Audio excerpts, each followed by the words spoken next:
Leaked U.S. military documents suggest that a number of NATO countries have special forces operating inside Ukraine.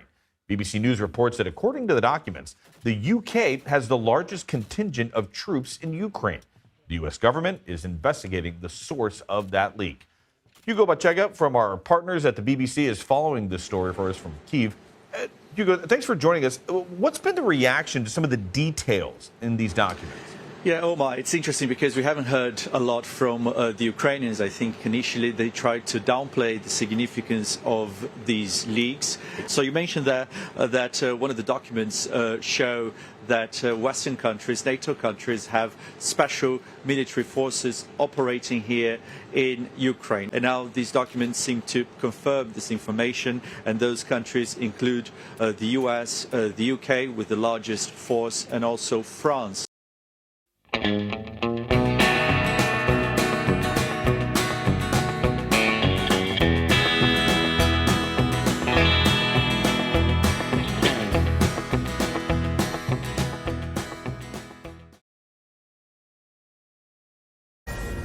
So Speaker McCarthy and yourself have said that multiple times now, that we need to arm Taiwan now before there's any sort of invasion.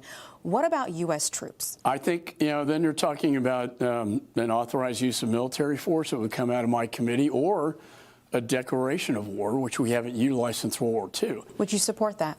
I think if China, Communist China, invades Taiwan, I think that is certainly, if the American people support this, the Congress will follow.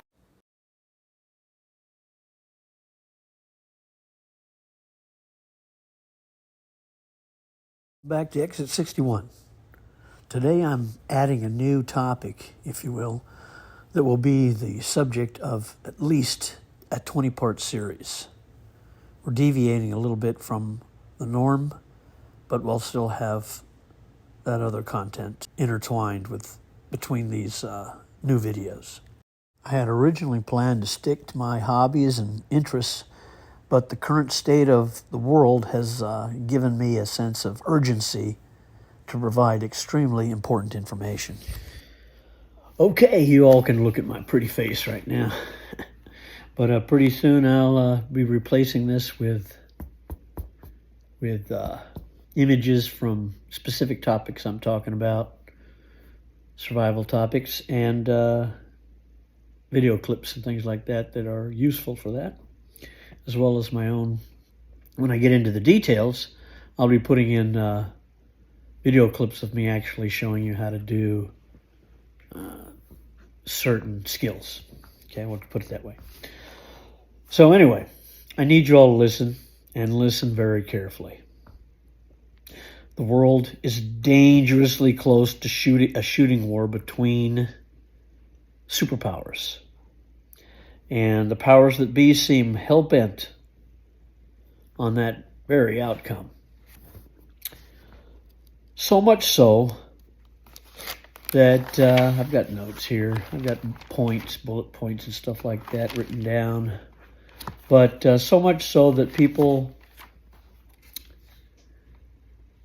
have been prosecuted for federal crimes simply for exercising their First Amendment rights to free speech, which includes questioning government policies and includes actually disagreeing. This is supposed to be America.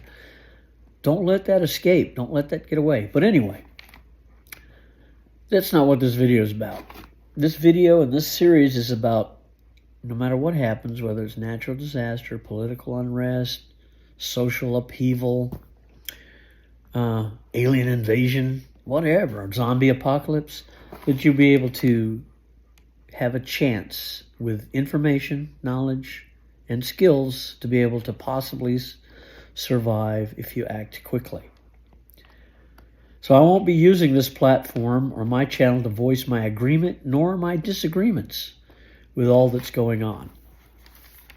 Indeed, my objective is to give you the tools to survive societal collapse regardless of the cause. So without further ado, welcome to the first installment of Noah's Ark 2024. What will you do when society breaks down, or when society collapses. That's actually the name of it. So anyway, so welcome back. Let's get into it. This playlist I created, which is also called Noah's Ark 2024, as I mentioned earlier, is going to consist of at least 20. It could be 16 because I've got 16 already. 16 to 20 episodes or installations of what possibly to expect and how we might prepare and eventually survive a total societal meltdown.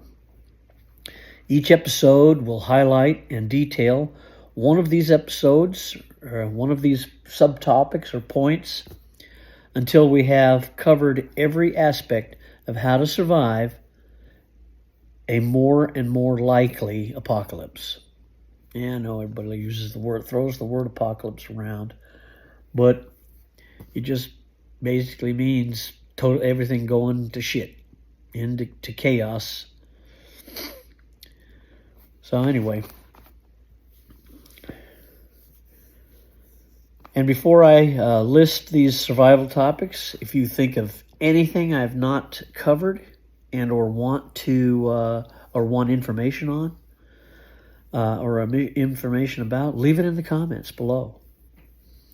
Videos in the news feeds. Oh yeah. Well, let's try that again.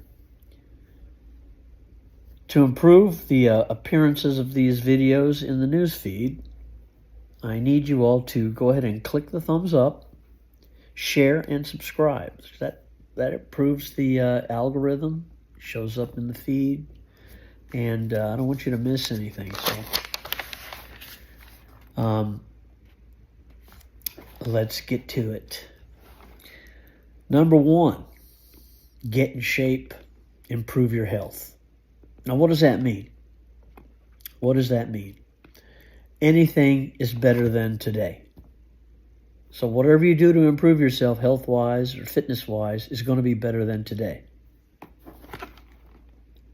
I always used to tell my students that you should try or strive to be better today than you were yesterday and better tomorrow than you are today. If you can't walk up a flight of stairs without getting winded, your chances of fleeing danger are greatly diminished. You have to be in shape. You have to be in as best health as you can, and just to go a few feet. I mean, when you're under pressure and you're running, you aren't going to make it very far if you're just sitting around eating ding-dongs and ho-hos all day. So get into shape, better shape. Get into shape doesn't mean you have to be an athlete. It means you need to get into better shape. You can run 100 yards today, and make sure you can run 1/4 mile in the next few weeks. So anyway. 2, bug out planning.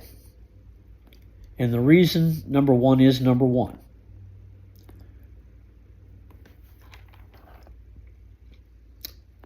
You have to be in shape and in health to bug out. Okay? Don't plan to remain where you are. You will eventually be forced to flee. There's no way you're staying where you are.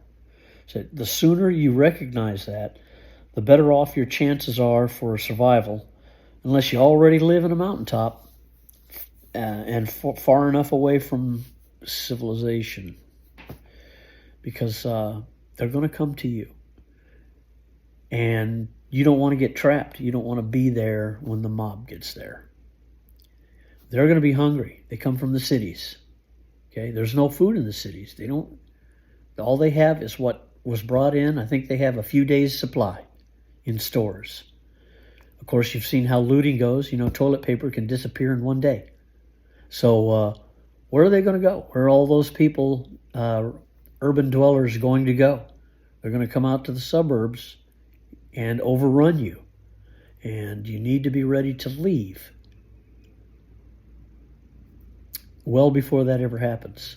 You can't stay where you are. You cannot defend your house against 50, 100, several hundred people. You can't do it. So we all need a bug out plan. 3, separation and reunion plan. Family, friends, loved ones need to have a plan to find each other if separated. And separation is bound to happen, and it's tragic and stressful, and you'll be panicking. But if you have a plan, you have a better chance of hooking up again. This could be during the initial chaos, the chaos-causing event that occurred, or later on, after your bug-out plan has been initiated. But you got to have a plan some way that at least you'll feel less stressed out, that you might be able to actually connect with your family and friends and loved ones again. Number 4, water sources. Now, some of these are going to all go together, like your bug-out plan, where you're going to go, how you're going to get food, how you're going to get supplies, how you're going to get water. These are all kind of going to be lumped and very interconnected with each other.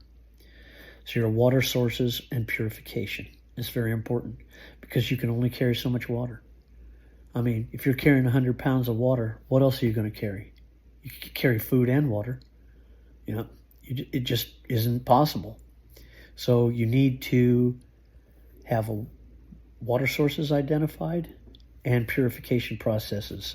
You're better off carrying a filter straw and tablets than 100 or 200 pounds of water. You aren't going to get very far on that. You use up more energy and water just carrying it. This will likely determine your destination in your bug-out plan and your separation and reunion plan.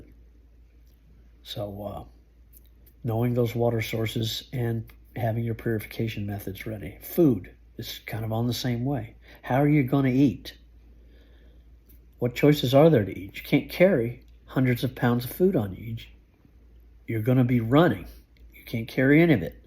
So you're going to have to know some basic hunting skills, which we're going to all cover this, snares, traps, fishing, and identifying edible plants. You're going to have to make fire.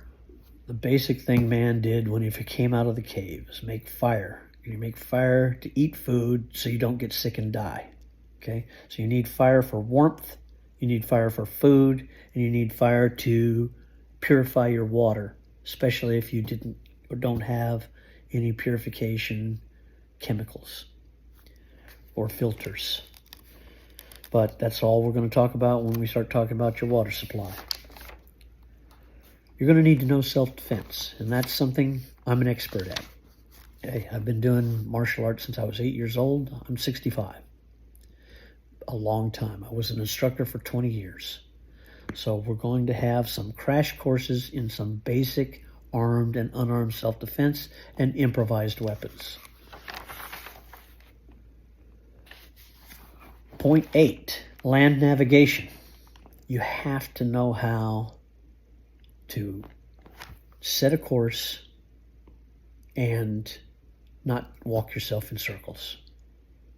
You need to know where your destination is, you know where the landmarks are, and you need to get a topographical map, know how to read it, and how to shoot an azimuth. You need to know how to find where you're going, and we're going to cover all that. These skills in order to successfully bug out, find safe locations, and reunite with your loved ones. Again, it all goes together. You need to know what gear to carry with you. You can't, again, this is like your food and your water. You can't carry but so much stuff on you and your weight. So you're going to have to minimize your gear to absolutely what you need to survive. How much can you possibly carry? Essentials, basically. No toilet paper. Okay, contrary to what everybody thought when the pandemic occurred, you don't need toilet paper. So don't bother stuffing those big-ass rolls inside the limited space you have. Transportation. Mostly it's going to be soul train. You're going to be doing foot power. You're going to be humping it up into the hills and across the rivers and wherever you have to go. Into the forests, deserts, wherever you are, you're going to have to hump it. Now, if you have the luxury of having a vehicle, you need something small like I'll tell you what, Subaru Forester, something at that equivalent. You're not going to get stuck on some trail that you can't fit on when you're out in the boonies. I would highly suggest something small like that, and maybe a small motorbike hooked up to it.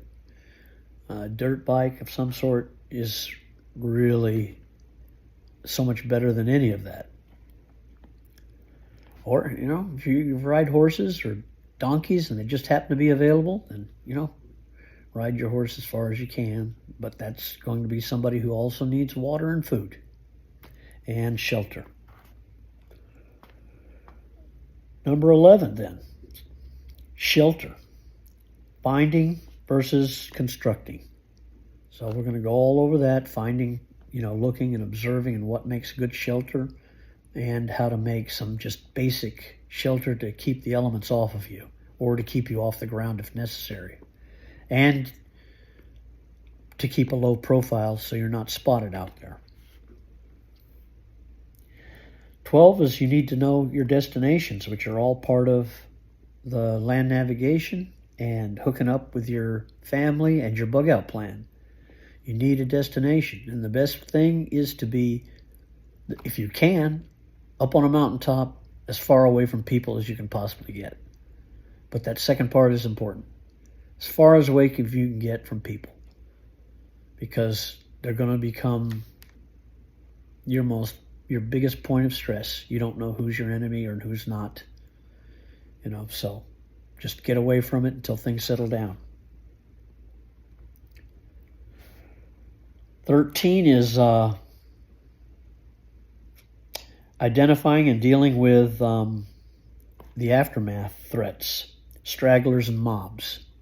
And the mobs is the reason you need to be already ready. You need to have some plan with your neighbors, or you need to have somebody go out like doing reconnaissance, going out and checking to see what the city dwellers are doing and how much they've encroached onto rural and suburban areas.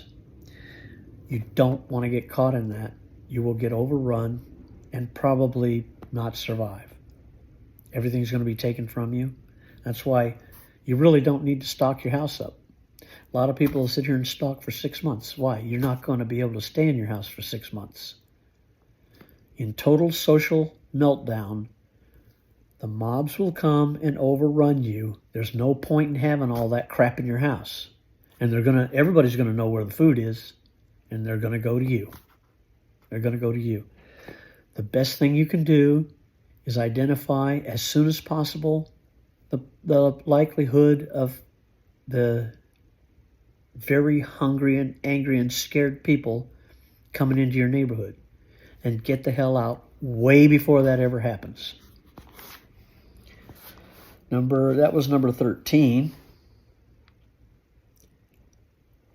Oh, and as far as identifying the threat, let's say you got overrun, or let's say you couldn't get out for some reason. You've got physical problem, your family's got a physical problem, and you just can't get out of your house. You get overrun quicker than you thought you were going to. Just make sure you're an asset. If people can see that you can provide them with something, they'll keep you around. 15, knowledge. Knowledge, and that goes along with what I just said. Be an asset when the bad guys come. So you need to know first aid and CPR. You need to have medications to take with you anyway, but know about them. You need to understand some natural medicines, herbs and stuff like that. We're going to cover all that. and how to grow your own food and hunting, which was part of number 5 for acquiring, or how you're going to acquire your food. So that's knowledge and skills you need to know. First aid and CPR, medications, natural medicines, growing food and hunting, building shelter, those kind of things that somebody could use. If you're a metal worker or a blacksmith or something, good, you've got extra skills. Worst case scenario, like I talked about just a minute ago, is you can't bug out, okay? So because of health issue, a loved one's health issue, or physical or geographically trapped where you are, that's where you're going to really have to resort on your knowledge and skills, and you're going to have to try to make yourself an asset to any overrunning mob if you can. It's not a good position to be in. You're not going to be in you're going to be in one of the most horrid positions you can possibly be in if you're defending your home. It's really indefensible. You can't have 360-degree vision, and you don't have enough ammo and guns to keep hundreds of people away before they overrun you. So these are the 16 topics in addition to this overview. And so I said there'd be 20. 18, 19, and 20 is left. And that's going to be developed along the way, and it's going to come out of your and my interaction with each other in the comment section. Okay? So be sure to leave comments. Anything that I've left out, anything you think of along the way, or anything you want to know about, we'll figure it out. If I don't know what it is, I'll research it. I'll research the hell out of it, and we'll find out what the answer is. So there we go. I hope this evokes some careful thought for survivors, any crisis, and I hope you will subscribe and hit the notifications bell so you don't miss not one single post, because they're all going to be very important. You should get them as they come up, because you never know. Tomorrow's not promised. Thank you for watching, and Godspeed.